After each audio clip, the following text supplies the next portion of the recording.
ప్రభువైన యేసుక్రీస్తు యొక్క పరిశుద్ధ నామములో మీ అందరకు అమలాపురం హౌసింగ్ బోర్డ్ క్రీస్తు సంఘము మరియు కాకినాడ బాపూజీ నగర్ క్రీస్తు సంఘముల తరపున సత్య సువార్త అనే మా టీవీ ప్రసారాలకు స్వాగతం తెలియజేస్తూ ఉన్నాను. ఇవాళ ధ్యానాంశం ఏంటంటే వెలుగు. ప్రార్థన చేసుకున్నాం. మమ్మల్ని మిక్కిలిగా ప్రేమించిన పరలోకమందున్న మా ప్రియ తండ్రి, నీ పరిశుద్ధ నామమునకు స్తోత్రములు స్తుతులు తెలియజేస్తూ ఉన్నా తండ్రి. ఇవాళ వెలుగును గురించి వివరిస్తూ ఉండగా నాయన,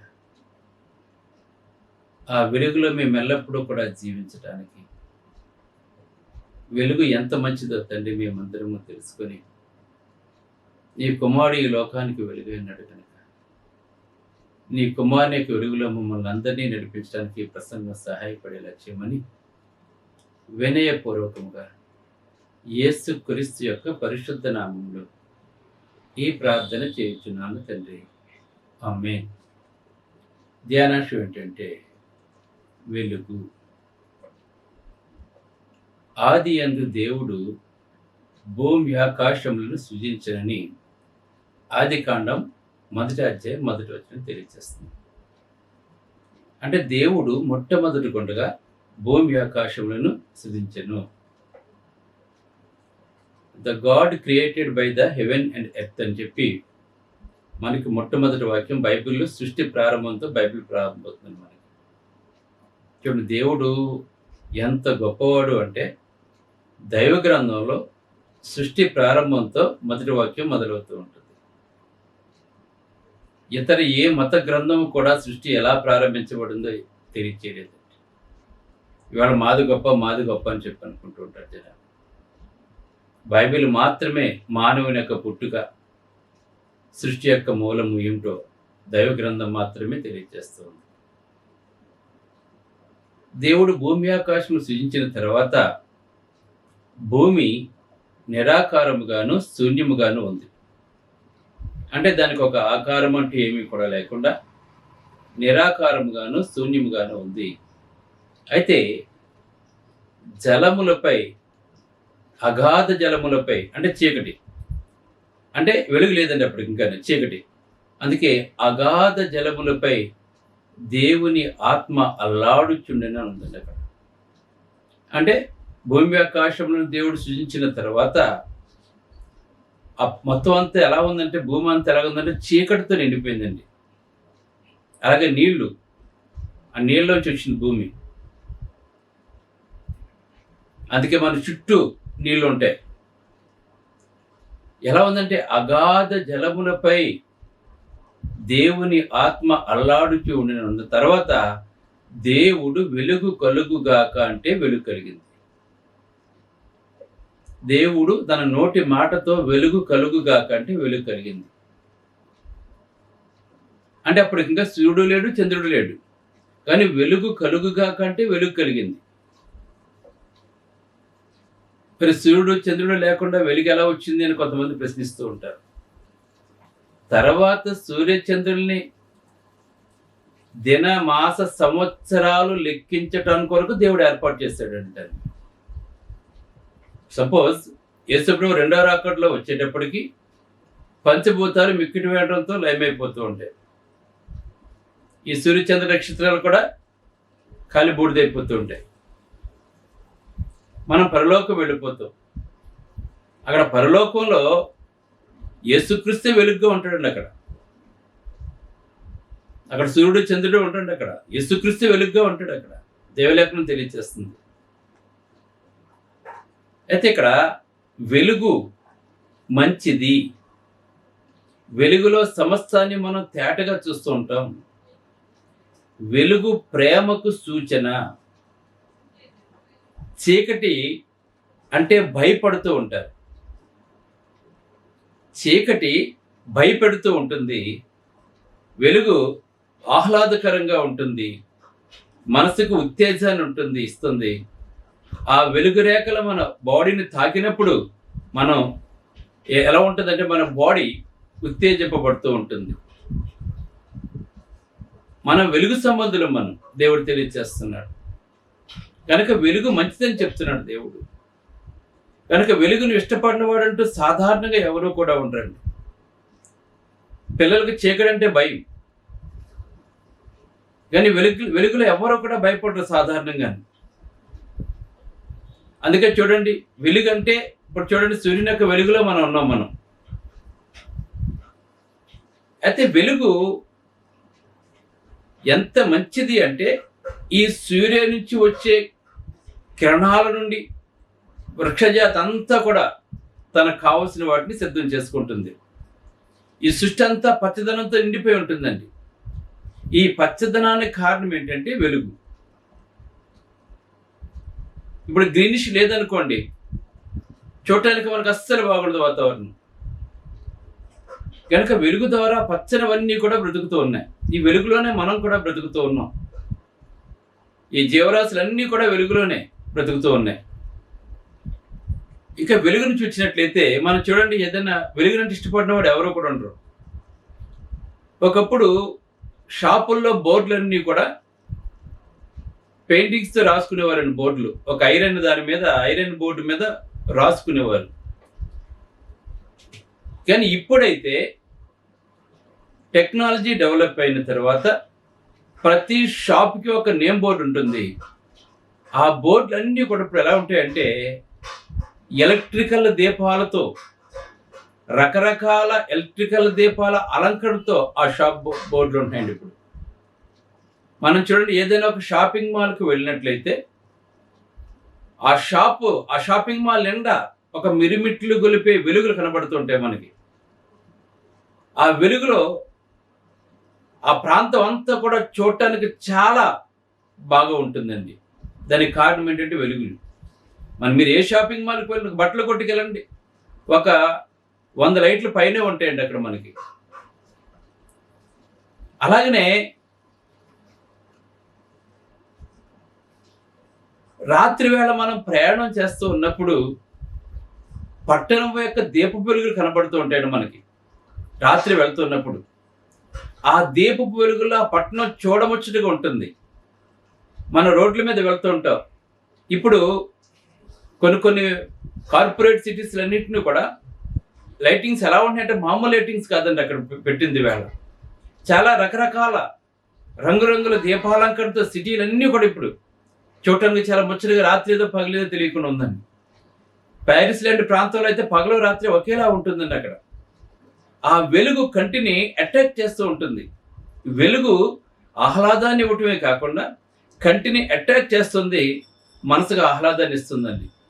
మనం కూడా ఇంటికి సీలింగ్ లైట్లు వేసుకుంటాం.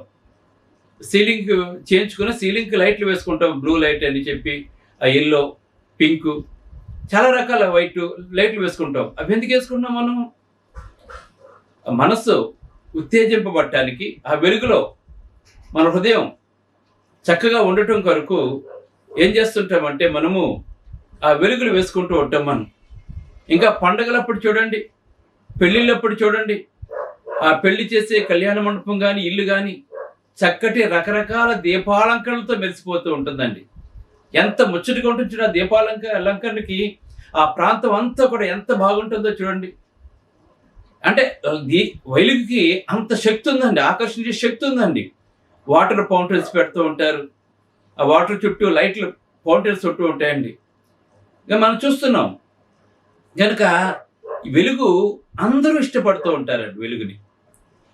కనుక చూడండి, ఆ వెలుగు లేకపోతే మనం లేమను. అందుకే ప్రభువైన యేసుక్రీస్తు వారు ఏమని మాట్లాడుతున్నారంటే, నేను లోకమునకు వెలుగై ఉన్నానని చెప్తున్నాడండి ఆయన. అంటే వెలుగిచ్చిన వాడు ఆయనే, లోకానికి వెలుగైన వాడు కూడా ఆయన. చీకటి ఎంత భయంకరంగా ఉంటుందంటే ఒక సంఘటన నేను మీకు తెలియజేస్తాను. మనం పేపర్లోనూ టీవీలోనూ చూస్తుంటాం. మనం 200 అడుగులు 300 అడుగులు కొన్ని ప్రాంతాల్లో నీళ్లు బోరు వెయ్యాలి అంటే 200 అడుగులు 300 అడుగులు అక్కడ బోర్లు వేస్తూ ఉంటారు. ఒక్కొక్కసారి కప్పెట్టండి, దాన్ని కప్పెట్టకుండా ఉంచేసినప్పుడు చిన్నపిల్లలు దాంట్లో పడిపోయిన సందర్భాలు మనం చూస్తుంటాం. మనం అంటే 200 అడుగులో ఆ కటిక చీకట్లో భూమి కిందకంటూ వెళ్తూ ఉన్నప్పుడు ఆ ప్రాంతం అంతా కూడా వేడిగా ఉంటుందండి. అక్కడ ఊపిరాడినంత ఇదిగా ఉంటుంది. అక్కడ గాలి కూడా సరిగా అందదండి. అక్కడ అదంతా చీకటైపోతుంటది. ఎందుకంటే అది ఆ బోర్వెల్కి పెట్టింది కూడా చాలా తక్కువ ఉంటుందండి స్పేస్. అది నిజంగా అందులో పడిన పిల్లవాడి పరిస్థితి ఎంత భయంకరంగా ఉంటుందో మీరు ఒకసారి ఆలోచన చేయండి. అంటే చీకటి అంటే ఎంత భయంకరంగా ఉంటుందో తెలియజేయడానికి మీకు ఈ విషయాలు నేను మీకు తెలియజేస్తున్నాను. ఆ బోర్బాలో పడిపోతే అక్కడ వెలుగు ఉండదు, గాలి ఉండదు. కొంతమంది భయంతో చనిపోతూ ఉంటారు, ఊపిరాడక చనిపోతూ ఉంటారు, చూసారా? అదే వెలుగులో ఉన్నప్పుడు అటువంటి భయం ఉండదు, ఆక్సిజన్ చక్కగా ఉంటుంది. ఆ వెలుగులో ఎవరో ఒకరు పడిపోతే లేవనెత్తూ ఉంటారు. కనుక వెలుగు మంచిదని చెప్పి దేవగ్రంథం మనకు తెలియజేస్తూ ఉంటుంది. కనుక ఆ వెలుగు అలాగనే మనం చూడండి, ఇంకా ఓడలు ఉంటాయి, లైట్ హౌస్ ఉంటుంది, దూర ప్రాంతం నుంచి ఓడలు వస్తూ ఉంటాయి. ఆ ఓడల తీరం దగ్గరికి రావాలి అంటే వాళ్ళకి తెలుసు ఏ షిప్ ఎన్ని గంటలకు వస్తుందో వాళ్ళ దగ్గర ఉంటుందని చార్ట్ ఉంటుంది. ఆ సమయానికి ఆ లైట్ హౌస్ నుంచి సిగ్నల్ పంపిస్తూ లైట్లు చూపిస్తూ ఉంటాడు. చాలా దూరం వెళ్తుంటాయి ఫోకస్ సౌండ్, అవి షిప్ మీదకి వెళ్తుంటుంది. అప్పుడు షిప్ తీరానికి వచ్చేస్తాం మనం అని చెప్పేసి ఆ లైట్ గుండా తీరాన్ని దాటుతూ ఉంటారు. అంటే ఆ లైట్ ఏం చూపిస్తుందంటే ఆ ఓడ యొక్క తీరాన్ని చూపిస్తుందండి. నువ్వు ఇక్కడికి రావాలి, ఇక్కడ ఆగాలి. ఇక్కడికి రావాలంటే దేని చేసి వస్తాడండి అతను? ఈ వెలుగును చేసి వస్తూ ఉంటాడండి. అలాగనే మనం పరలోకం వెళ్ళాలంటే ప్రభువైన యేసుక్రీస్తు వెలుగు మనకి ఇచ్చాడు కనుక ఆ వెలుగు గుండా మనం పరలోకానికి వెళ్ళవలసిన వారమే నమ్మను దేవుడు మనకు తెలియచేస్తున్నాడు. అందుకే దేవుడు వెలుగు మన పలకగా వెలుగు కలుగును, వెలుగు మంచిదైనట్లు దేవుడు చూశాడు అని చెప్పి ఇక్కడ మనకు దైవగ్రంథం తెలియజేస్తుంది. మరి అంతకుముందు దేవుని ఆత్మ అగాధ జలములపై అల్లాడుతూ ఉందండి. వెలుగు లేకపోతే మానవ జీవితం లేదు. వెలుగులో సమస్తాన్ని తేటగా చూస్తాం. అలాగనే మానవ హృదయం ఏం చేస్తుందంటే ఒక సంతోషంతో నింపబడుతుంది వెలుగును చూసినప్పుడు. మనం తెలుసుకోవాలి. అలాగనే మనం కూడా ఇప్పుడు కూడా రక్షించబడిన మనం అందరం కూడా మన హృదయం కూడా వెలుగుతో నింపబడాలి. రక్షించబడినప్పుడు మన హృదయం వెలుగుతో నింపబడాలి. అయితే వెలుగులో జీవిస్తున్న మనము క్రీస్తు అందుకే మీరు లోకములకు వెలుగైనని చెప్పి యేసు ప్రభువు మన గురించి కూడా చెప్తున్నాడండి. ఆయన ఏం చెప్తున్నాడు? నేను లోకములకు వెలుగయ్యానని చెప్తున్నాడు. అలాగనే మీరు లోకములకు వెలుగయ్యానని చెప్తున్నానండి. అంటే మనల్ని కూడా దేవుడు ఏం చేశాడంటే వెలుగుగా చేశాడండి. ఎవరికి వెలుగుగా చేసి? ఈ లోకానికి వెలుగుగా చేశారండి. ఎందుకంటే ఎవరైతే సువార్తను ప్రకటిస్తారో ఆ యొక్క సువార్త ప్రకాశమాన వారి హృదయాలను తాకి వారి యొక్క హృదయాలు ఉన్న చీకటిని వెళ్ళగొడుతుంది దేవుడు చెప్తున్నాడండి. వెలుగు ఏ శక్తి? చీకటిని పారదోలే శక్తి వెలుగుకు మాత్రమే ఉంది. చీకటికి వెలుగును పారదోలే శక్తి లేదండి. అందుకే వాక్యానికి ఏముందంటే చీకటిని పారద్రోలే శక్తి దేవుని వాక్యానికి ఉంది. అందుకే మాట్లాడుతున్నాడు. ఏమైనా మాట్లాడుతున్నాడు అంటే కీర్తన గ్రంథము 119, 105 చూసినట్లయితే నీ వాక్యము నా పాదములకు దీపము, నా త్రోవకు వెలుగు ఉన్నదని మాట్లాడుతున్నాడు. దేవుని యొక్క వాక్యాలను వినటం ద్వారా నీ పాదాలకు దేవుని యొక్క ఒక దీపమై ఉంటుంది. నువ్వు ఎక్కడికి వెళ్ళినా తొట్టిల్లకుండా పడిపోకుండా కాపాడుతూ ఉంటుంది. ఎప్పుడైతే నువ్వు వెలుగులో నడుస్తున్నావో చూడండి ఏ విషపూరితమైనది కూడా నేను ఏమి చేయలేదు. ఎందుకంటే నువ్వు తేటగా చూస్తుంటావు. నువ్వు అది మనకు కనపడిందంటే తప్పకుండా పక్కకు తప్పుకుంటాం. చీకట్లో వెళ్తే ఏది కాటేస్తుందో మనకు తెలియదు మనకి. అందుకే చీకటి దేనికి సాదృశ్యం? భయానికి సాదృశ్యం అండి అది. అందుకే మాట్లాడుతుంది నీ వాక్యము నా పాదములకు దీపమును, నా త్రోవకు వెలుగై ఉన్నదని చెప్పి మాట్లాడుతున్నాడు అనమాట. అందుకే దేవుని యొక్క వాక్యం వినటం ద్వారా నీ హృదయంలో ఎల్లప్పుడూ కూడా వెలుగు ప్రకాశిస్తూ ఉంటుంది. ఎందుకంటే నీ వాక్యం నా పాదాలకు దీపం. మన హృదయాన్ని వెలిగించే దేవుని యొక్క వాక్యము. దేవుని యొక్క వాక్యమే అందుకే చీకట్లో నుండి ఆశ్చర్యకరమైన తన వెలుగులోనికి మనల్ని పిలుచుకున్నాడు దేవుడు. చీకటి అంటే పాపంలో నుండి చీకటిలోంచి దేవుడు ఎక్కడ పిలుచుకుంటే మనల్ని ఆశ్చర్యకరమైన తన వెలుగులోనికి పిలుచుకున్నాడు దేవుడు. ఈవేళ మీ చీకటి పోవాలంటే ఆశ్చర్యకరమైన వెలుగులోకి మీకు రావాలంటే మీరు సువార్తను వినాలి. ఈ లోకంలో ఉన్నది ఏది కూడా మిమ్మల్ని కాపాడదు, ఒక యేసుక్రీస్తు తప్ప. నిజమైన వెలుగంటే ప్రభు అయిన యేసుక్రీస్తు. ఆ వెలుగులకు మనం పిలుస్తున్నాడు ఆయన. ఒకవేళ నిజంగా వెలిగింపబడిన మనము కనుక ఏదైనా పాపం చేస్తాం అనుకోండి, సపోజ్ మనం ఏమైపోతుందంటే మనలో ప్రకాశిస్తున్న కాంతి పాపపు చర్య వలన ఆరిపోతూ ఉంటుంది. రక్షించబడిన మనము పాపం చేసినట్లయితే వెలిగించబడిన మనం ఏమవుతాం? మనం క్రమేపీ మన ప్రకాశం ఏమైపోతుంది? మన దీపం ఆరిపోయి చీకట్లోకి వెళ్ళిపోతూ ఉంటుందండి. అందుకే రక్షించబడిన మనం ఎప్పుడూ కూడా పాపము చేయకూడదని చెప్పి దైవలేఖనం తెలియజేస్తుంది. కనుక దేవుని యొక్క వెలుగు లేదనుకోండి, ఏ మానవ హృదయంలో అయితే దేవుని యొక్క వెలుగు లేదో ఆ మానవుడు మంచిని చూడలేడు. వాడు నోరు అబద్ధం మాట్లాడుతుంటుంది, గర్వంతో కీడి చేస్తూ ఉంటాడు వాడు. అందుకే యోహాను సువార్త 2:4 ఏమో మాట్లాడుతుందంటే, ఆయనలో జీవం ఉండను. ఎవరిలో జీవం ఉంది? యేసు క్రీస్తులో జీవం ఉందండి. వెలుగు ప్రాణకొట్టి బ్రతికిస్తుందండి. వెలుగు మనం వెలుగులో జీవించగలం, కానీ చీకట్లో ఎక్కువ మొత్తం వెలుగు లేకపోతే చీకట్లో మనం జీవించలేం. మనం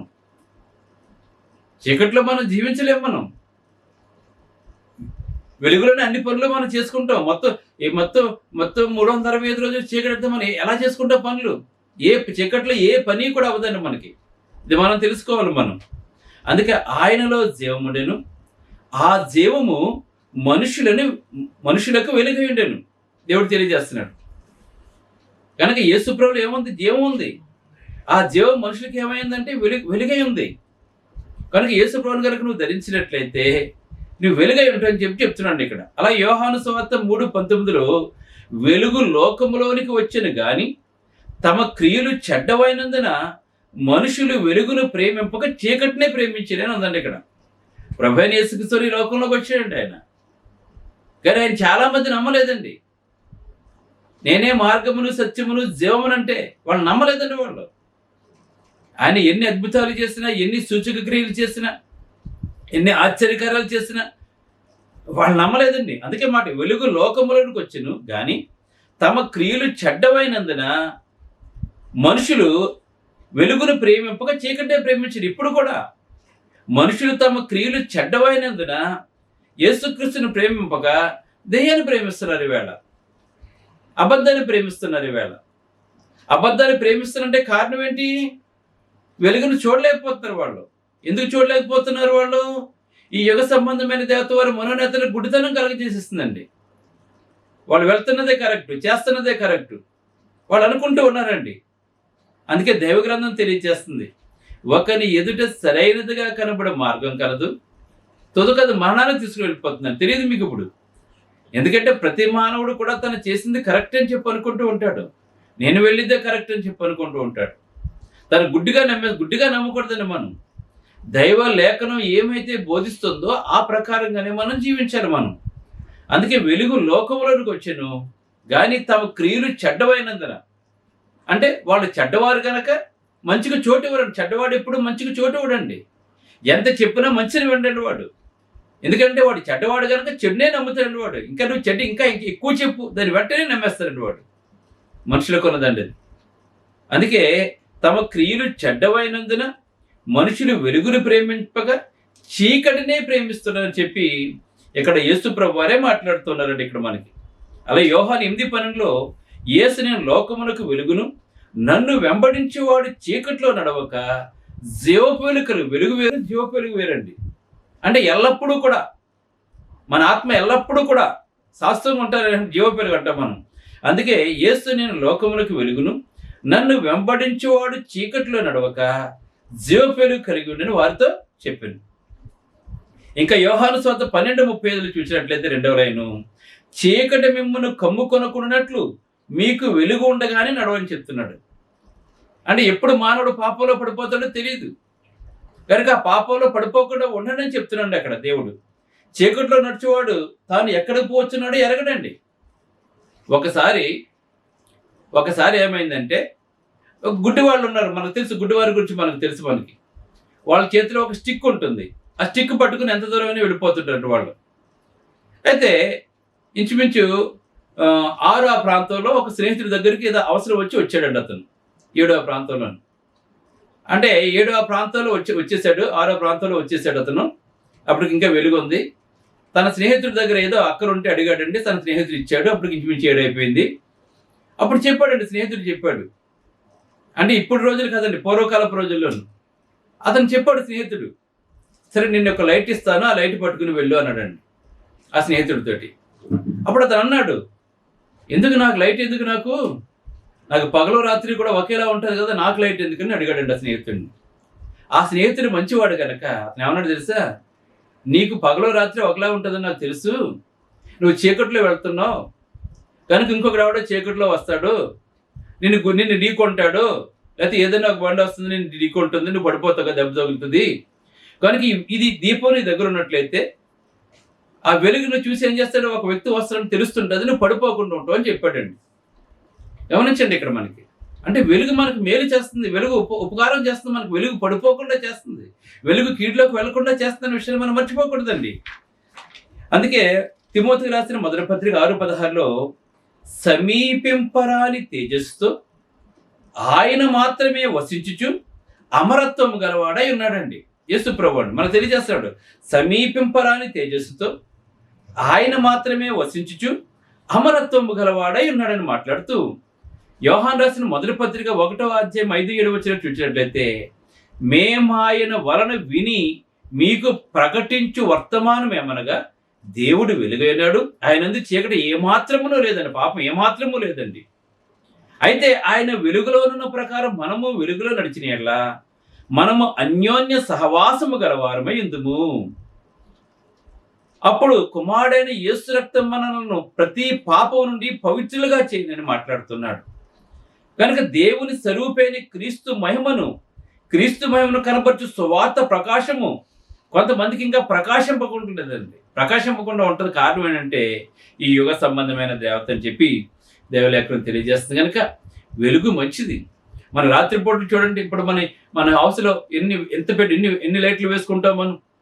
మీరు ఇప్పుడు చక్కగా సీలింగ్ లైట్లు వేసుకుంటున్నాం, ఇంకా చాలా మన ఇల్లు చాలా డెకరేట్గా చేసుకున్నాం వెలుగుతోటి. అలాగే అకేషన్స్ వచ్చినట్టు చూడండి, ఎన్ని రకాల లైటింగ్లు వేసుకుంటాం మనం, ఎంత బాగుంటుంది వాతావరణం. కనుక వెలుగు మంచిదండి. కనుక నువ్వు శాశ్వత కాలంలో వెలుగులో జీవించాలని దేవుడు కోరుకుంటున్నాడు. కనుక చీకటిలోకి నువ్వు వెళ్లకుండా ఉండాలని, చీకటి పాపానికి సాదృశ్యమని, యేసుక్రీస్తు శాశ్వత కాలం వెలుగై ఉన్నాడని, కనుక పరలోకంలో ఆయనే మనకు వెలుగుగా ఉంటాడు. కనుక మీరు వెలుగు సంబంధులుగా జీవించాలని, వెలుగు సంబంధులుగా ఉండమని దేవుడు కోరుకుంటున్నాడు. కనుక మీరు వెలుగులోనే నడవండి, పాపపు చీకటిలో ఎంత మాత్రమే మీరు జీవించకండి. వెలిగిస్తున్న మీరు పాపం వల్ల మళ్ళీ మీ దీపం ఆరిపోకుండా ఉండాలని కోరుకుంటూ ముగింపు ప్రార్థన చేసుకుందాం. పరిశుద్ధుడైన తండ్రి, పరలోకమందున్న దేవ, నీ పరిశుద్ధ నామమునకు స్తోత్రాలు తండ్రి. వెలుగు మంచిది ప్రభు, ఆ వెలుగులోనే సమస్త జీవులు బతుకుతున్నాయి తండ్రి. వెలుగు లేకపోతే తండ్రి మానవ మనుగడ లేదు, ఏ జీవికి కూడా మనుగడ లేదు ప్రభు. అలాగే నీ కుమారుని వెలుగు మా లేకపోతే ఆ జీవము మాలో లేదు ప్రభు.